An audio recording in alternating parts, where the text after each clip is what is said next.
Hello everyone, welcome to my YouTube channel Computer Knowledge by Divya. I hope आपको video पसंद आ रही है। Video को जरूर लाइक कीजिएगा, चैनल को सब्सक्राइब कीजिएगा, अपने ज्यादा से ज्यादा दोस्तों के साथ में वीडियो को शेयर कीजिए ताकि वीडियो उनके लिए भी हेल्पफुल हो। अगर आप कोई और भी सॉफ्टवेयर सीखना चाहते हैं तो आप मुझे जरूर बताइए कमेंट सेशन में, ताकि मैं उस सॉफ्टवेयर पे आपके लिए जल्द से जल्द वीडियो लेके आ सकूं। चलिए, हम देख रहे हैं मोंगो डीबी। मोंगो डीबी में आज हम देखेंगे कि लिमिट्स क्या होता है। देखिए, मोंगोडीबी में क्या होता है, प्रोजेक्शन इक्वल फॉर्म होती है। प्रोजेक्शन मतलब प्रोजेक्शन क्या होता है, आप ये सोच रहे होंगे। प्रोजेक्शन में क्या होता है कि हम ना, प्रोजेक्शन में होता है जैसे कि आप बहुत बड़ा आपका डेटा है और आप स्पेसिफिक डेटा उससे फेच करना चाहते हैं, उसी को हम क्या कहते हैं, प्रोजेक्शन कहते हैं। इसी के अंदर में कुछ हमारे सब टाइप्स आते हैं, जैसे कि लिमिट होता है, स्किप होता है और शॉर्ट होता है। ओके, इससे क्या होता है, इससे ये होता है कि लिमिट से आप लिमिटेशन लगा सकते हैं, स्किप से आप कुछ चीजों को स्किप कर सकते हैं और शॉर्ट से आप अरेंज कर सकते हैं as per your demand. Okay, तो चलिए आज हम देखते हैं लिमिट। देन नेक्स्ट वीडियो में, आगे की वीडियो में हम इसी प्रोजेक्शन को आगे और बढ़ाएंगे और आगे देखेंगे इसी में। ठीक है, चलिए आगे अब हम अपनी मोंगोडीबी का शेल ओपन करने जा रहे हैं। कि तो ये हमारा शेल है, एंटर। ओके, सो यहाँ पे हम क्या लिखेंगे, डेटाबेस देखने के लिए शो डीबीएस लिखते हैं, कॉलन। ये आपके सारे डेटाबेस आ गए जो भी आपके सिस्टम में अभी प्रेजेंट है। ओके, सो अब जो भी डेटाबेस यूज करना चाहते हैं उसके लिए आगे यूज लिखिए और उस डेटाबेस का नाम लिख दीजिए। अगर आप कोई डेटाबेस बनाना भी चाहते हैं न्यू, तो आप यूज के थ्रू बना सकते हैं। अगर आप देखना चाहते हैं तो देखिए, जैसे आप देख रहे हैं यहाँ पे कोई ओम नाम का डेटाबेस नहीं है, मैंने लिखा यूज ओम। अब आप देख सकते हैं शो डीबीएस। अभी आप ओम में हैं इसलिए ओम नहीं दिखा रहा है इसमें। ओके, सो अब हम view here, अब हम करेंगे शो डीबीएस।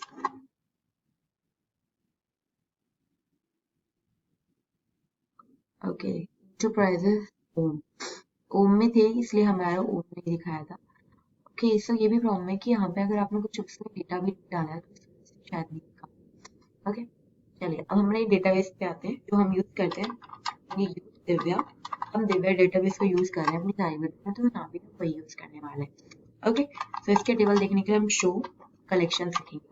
हम इसमें कलेक्शन बोलते हैं, टेबल नहीं बोलते, शो कलेक्शन। अब इसमें हमने दो कलेक्शंस बना रखे हैं, एक हमारा है EMP और एक है हमारा एम्प्लॉय। तो हमें अगर EMP का डेटा फेच करना है तो db.emp.find लिखेंगे एंड देन डेटा हमारे पास आ जाएगा इस तरीके से। अगर आप चाहते हैं कि आप एम्प्लॉय का डेटा देखें, so again the same process. देखिएगा, बहुत ध्यान रखिएगा, ये केस सेंसिटिव लैंग्वेज है। मोंगोडीबी जो होता है आपका, केस सेंसिटिव लैंग्वेज यूज की जाती है। सो इसका मतलब क्या है कि आपको केस का जरूर ध्यान रखना है। जो चीज आपने अपर केस में लिखी है, जो वर्ड आपने अपर केस में लिखा है वो अपर केस में ही आप यूज करेंगे, एंड जो आपने लोअर केस में लिखा है वो आप लोअर केस में यूज करेंगे, तब भी आपका डेटा फेच होगा, अदरवाइज नहीं होगा। ओके, और इसमें जो भी क्वेरीज हैं जिस बेस पे लिखिए, अगर अपर केस में तो ऊपर, अगर लोअर केस में तो लोअर, तो आपको भी जस्ट एग्जैक्टली वैसे ही फॉलो करना है। आप ये नहीं कि अगर मैंने डीबी स्मॉल में लिखा तो आप कैपिटल में लिख लें, आप सोचे कि इन्होंने ऐसे लिखा हम तो कैपिटल में लिखें, ऐसा नहीं हो सकता, क्योंकि ये केस सेंसिटिव है और कमांड ही ऐसे ही स्टार्ट हुई है तो आपको वैसे ही फॉलो करना पड़ेगा। ओके, चलिए आगे देखते हैं। ये हमारा एम्प्लॉय का डेटा फेच हो गया है। आज हम देखने वाले हैं लिमिट्स क्या होते हैं। जैसे आप देखते हैं ना, लिमिट का सिंपल मतलब है लिमिट लगाना। लिमिट लगाना मीन्स कि आप चाहते हैं कि एक लिमिटेड डेटा है। जैसे मान लीजिए आपके पास सिस्टम में, आपके सिस्टम में थाउजेंड्स ऑफ डेटा है, ठीक है, और आप चाहते हैं कि मेरे को मतलब 10 मिल जाए डेटा या 15 मिल जाए, इस तरीके से। मतलब आप जितने डेटा चाहते हैं आप उसको लिखेंगे। कैसे लिखेंगे, देखिए, आपको लिखना है db डॉट, टेबल का नाम लिखिए आप, देन आपको लिखना है फाइंड। कर क्या रहे हैं, लिमिट किस पे लगा रहे हैं, फाइंड करेंगे तभी तो लिमिट लगा रहे हैं। Find dot limit, okay. तो इससे क्या होगा, लिमिट लगा दी मैंने 2। देखिए आपको सिर्फ और सिर्फ 2 डेटा है, हर्षिता और जॉन का। देख रहे हैं आप, सिर्फ 2 डेटा है, क्यों, क्योंकि हमने लिमिट लगा दी थी 2 की। अगेन देखिए एम्प्लॉय डॉट फाइंड लिमिट, हम लगा रहे हैं 5 की, हमारे 5 डेटा तक आए।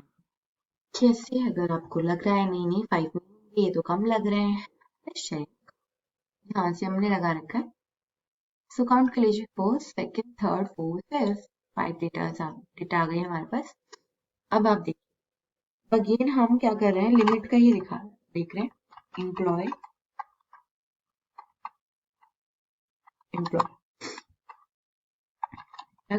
डॉट फाइंड, फाइंड के लिए लिमिट लगाएंगे ऑब्वियसली, है ना।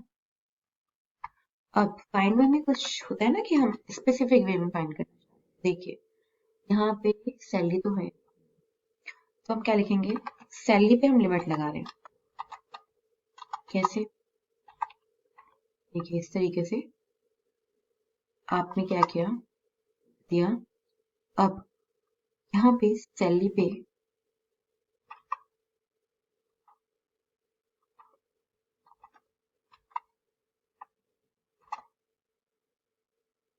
ओके, ये हमारी सैलरी पे लिमिट लगा रहे हैं।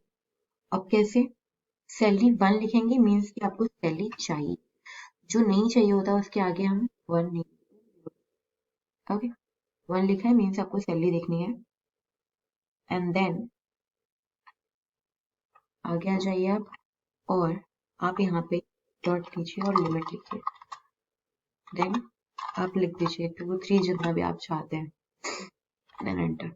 इसका मतलब क्या हुआ, इसका सिंपल मतलब हुआ कि आपको क्या चाहिए, डेटाबेस में से एम्प्लॉय का जो टेबल है उसमें से आप फाइंड करना चाहते हैं, सैलरी आपको चाहिए, सैलरी के आगे 1 है मीन्स कि आपको सैलरी चाहिए, सैलरी चाहिए और लिमिट 3, मतलब 3 तक चाहिए सैलरी। फर्स्ट में तो थी नहीं सैलरी, सेकंड थर्ड लिमिट तक आया, 2 में सैलरी थी तो आ गई। अब अगर सेम आप देखें, मैं अगर इसकी लिमिट 5 कर दूं तो आपको सैलरी 5 तक दिख गई, जबकि आप जानते हैं ये वाली सैलरी पे इसके आगे और भी डेटा है ना, लेकिन नहीं आया, क्यों, क्योंकि हमने ऐसा लिखा हुआ है। अगर आप चाहें आप सिंपल अगेन दोबारा लिखिए, आप अपने हिसाब से लिमिटेड डेटा ले सकते हैं, स्पेसिफिक डेटा ले सकते,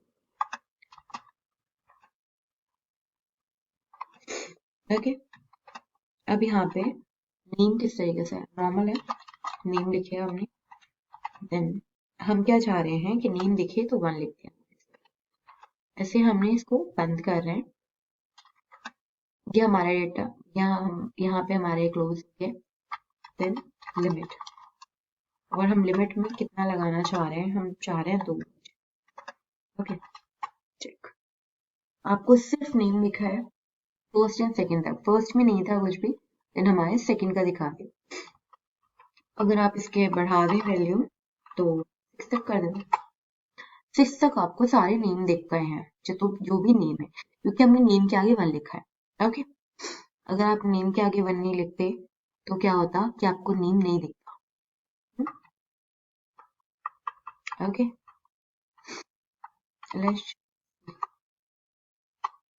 अब देखिए आपको पूरा डेटा दिखा है, नेम के आगे मैंने 0 लिख दिया, इसका मतलब ये क्या हुआ, नेम, देखो यहाँ पे क्या होता है, बाइनरी वर्क करता है, लाइक मतलब 1 है मतलब ट्रू है, ट्रू मतलब कि वो काम होना चाहिए, 0 है मतलब फॉल्स है कि वो काम नहीं चाहिए। तो मैंने यहाँ पे क्या किया था, नेम के आगे लिखा था 0, लेट्स सी, देखिए नेम के आगे मैंने लिखा है 0, तो यहाँ क्या हुआ, को डेटा मिला, 6 तक मिला, बट क्या उसमें नेम है कहीं पे, यहाँ तो फर्स्ट नेम इसलिए आ गया, वरना जहाँ पे नेम लिखा था हमने, यहाँ से देखिए इनमें नेम भी था, नेम है किसी का, नहीं है, कि हमने क्या किया, हमने बोला कि हमें नेम चाहिए ही नहीं, यहाँ पे हमने 0 लगा दिया, ओके। इससे हमें क्या पता चला कि हम इसी तरीके से इससे क्या पता चला कि हम इसी तरीके से क्या कर सकते हैं, अपना डेटा फैच करवा सकते हैं। ओके,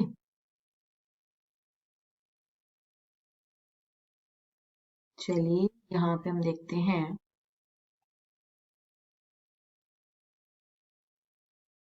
ओके, हम यहाँ पे आ गए। तो यहाँ पे जैसे 6 तक था, मैं यहाँ कम देखना चाह रही हूँ तो मैंने 3 लिख दिया। तो हमें 3 तक आ गया डेटा। नेम नहीं आया, नेम को छोड़ के सारा आ गया। नेम चाहिए, देन अगेन आपको क्या करना है, सिंपल नेम के आगे, चलिए आप, मैं लिखती हूँ कि मुझे सैलरी नहीं चाहिए। देखिए आपको सैलरी नहीं आएगा, सैलरी नहीं आया और सब कुछ आ गया। अगेन आप ऐसा कर सकते हैं, बस आपको क्या करना है, यहाँ पे अपना लिखना है कि आपको क्या नहीं चाहिए, उसके आगे 0 लगा दीजिए। जो चाहिए उसका मतलब, वरना आपको क्या, अगर स्पेसिफिक वही चीज चाहिए तो आप क्या कर सकते हैं, आप इसे कर सकते हैं। मैं यहाँ पे 1 लिखती हूँ, इट मीन्स मुझे सिर्फ और सिर्फ डिपार्टमेंट आईडी चाहिए। ओके, तो यहाँ पे मुझे डिपार्टमेंट आईडी चाहिए, बस तो डिपार्टमेंट आईडी आ गया। ओके, ये हमारा होता है लिमिट। आई होप आपको इतना समझ में आया हो। लेट्स सी, अब हम और थोड़ा सा इसमें लिखते हैं, use TB dot employ dot find. अब हम यहाँ पे लिखेंगे, अब आप अपने हिसाब से यहाँ पे लग सकते हैं कुछ भी। जैसे मैं लिख रही हूँ नेम डॉट 1, मतलब कि हमको नेम चाहिए, देन कॉलन सैलरी 1, नेम और सैलरी चाहिए। ठीक है, आईडी मैंने क्या लिखा है यहाँ पे, मैं यहाँ पे स्पेसिफिक बता देना चाहती हूँ, मुझे आईडी नहीं चाहिए। तो आईडी के आगे क्या आ रहा है, स्लैश आ रहा है, तो मैंने स्लैश लगा लिया, देन आईडी। आईडी के आगे मैंने 0 लिख दिया, मीन्स आपको नहीं चाहिए। देन आपने ये ब्रैकेट क्लोज कर दिया, देन आप लिमिट लगा दीजिए। तभी आप चाह रहे हैं मैं 5 तक जा रही हूँ। सो लेट्स, देखिए कितना साफ तरीके से आपकी आईडी को हटा के, कितना अजीब, आपके आईडी को हटा के यहाँ पे क्या आ गया, नेम और सैलरी आ गया। क्यों, क्योंकि हमने क्या लिखा था, नेम चाहिए, सैलरी चाहिए, आईडी नहीं चाहिए। ओके, हम देखते हैं बिना आईडी नहीं चाहिए लिखे क्या आईडी नहीं आती या आईडी आती है। ओके, देखिए इसमें तो आईडी आ रही है, क्योंकि हमने ये नहीं लिखा कि हमें नहीं चाहिए, आईडी साथ में दे रहा। आपको नहीं चाहिए तो आपको लिखना पड़ेगा, डोंट वांट आईडी। यस, अब यहाँ पे देखिए डिपार्टमेंट है, सो आप डिपार्टमेंट चाहते हैं तो आप यहाँ से डिप लिख दीजिए, सैलरी हटा दीजिए। आईडी नहीं चाहिए, सो आपको यहाँ पे ऐड करना पड़ेगा, ये डोंट वांट आईडी। सो आप ऐसे लिखिए आईडी, देन 0 लिख दीजिए। तो आप ये सोच रहे होंगे स्लैश क्यों लगाया, क्योंकि हम देख रहे हैं हमारी आईडी के आगे स्लैश आ रहा है। अगर हमने आईडी दी होती, आईडी लिख के आईडी दी होती तो ये ऐसे नहीं आता। हमने आईडी नहीं दिया तो इस तरीके से आ रहा, और ये हमारी क्या है, ये हमारी वो आईडी है जहाँ पे हमारा डाटा सारा का सारा, ये मतलब जो होता है ना, एक हर एक डेटा का अलग ही स्पेसिफिक प्लेस होता है, उस हिसाब से हमारी आईडी दिखा रहा है हम। ओके, इसलिए देखिए आप कोई भी दो आईडी एक दूसरे से मैच नहीं करेगी, कहीं ना कहीं जरूर डिफरेंस होगा। देखिए यहाँ 2 है, यहाँ ए है, तो यहाँ बी, डिफरेंस देख रहे हैं आप, कोई भी मैच कर ही नहीं सकता, क्योंकि ये सब अलग अलग एड्रेस हैं। ओके, ये देखिए यहाँ नेम और डिपार्टमेंट आ गया, आईडी हमने लिख दिया 0, तो आईडी नहीं आया। ओके, आज की वीडियो में फिलहाल इतना ही। आई विश कि आपको वीडियो पसंद आई है। वीडियो पसंद आई है, वीडियो को लाइक कीजिए, चैनल को सब्सक्राइब कीजिए, अपने ज्यादा से ज्यादा दोस्तों के साथ में शेयर कीजिए, ताकि वीडियो उनके लिए भी हेल्पफुल हो। और अगर आपको कोई किसी भी तरीके की कोई प्रॉब्लम फेस कर रहे हैं ड्यूरिंग वीडियो, तो आप मुझे जरूर बताइए, ताकि मैं उस पर वर्क कर सकूं, आप दोबारा वो प्रॉब्लम फेस ना करें। ओके, चलिए, सो मच वीडियो देखने के लिए। वीडियो को जरूर लाइक करिएगा, आपको वीडियो पसंद आई है तो प्लीज कमेंट करके जरूर बताइए। ठीक है।